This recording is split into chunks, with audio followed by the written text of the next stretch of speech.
Hello and welcome to another Brightwave tutorial. In this video, we're going to cover the different types of input and chat modes that Brightwave offers, as well as cover how our models work under the hood in order to give some context as to the capabilities that you have while using Brightwave.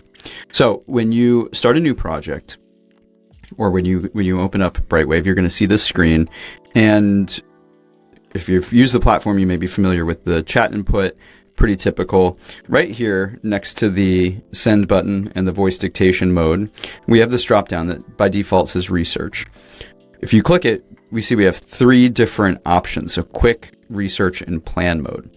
So quick answers are ways that we can find, it's kind of the most similar to a traditional query within an LLM. So this is going to basically whatever the question is, if it's a fact-based question, it might search the web.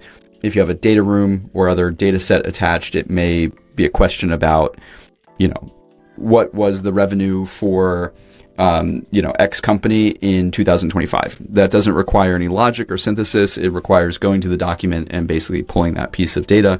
Or who won the World Series in 1986? That would be another very straightforward fact-based question.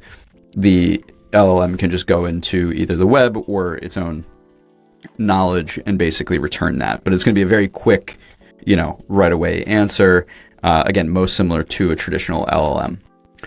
Research mode is a little bit more in depth, and this is the default for the platform. This is going to kind of be much more in depth, and the outcome is typically going to be to create some sort of deliverable. So if we click this plus button, we can see the different types of output formats that are created within Brightwave. So we have reports, presentations, tables, charts, spreadsheets, and then you can actually, there's a concept of the grid, which we won't get into here, but you can basically ask for additional grid interactions. But this is going to be kind of that typical way where as soon as you ask the question, it's going to spin up sub-agents, it's going to start tracking down the problem, it's going to synthesize data to basically create a deliverable.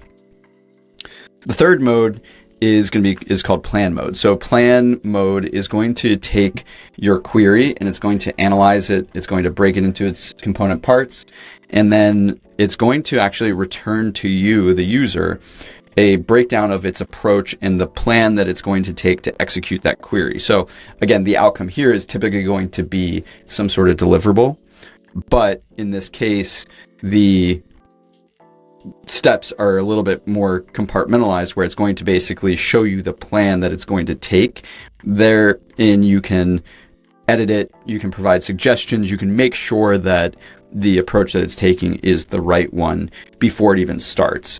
And so it can be very, very helpful for kind of more nuanced tasks, more complex tasks, things where you really want to get to the heart of an issue and you want to make sure that the system really, really understands what you're trying to get at. So pretty straightforward. If you have any questions about these different modes, please let us know in the comments. We're happy to answer those questions, and we look forward to serving you. Thank you so much.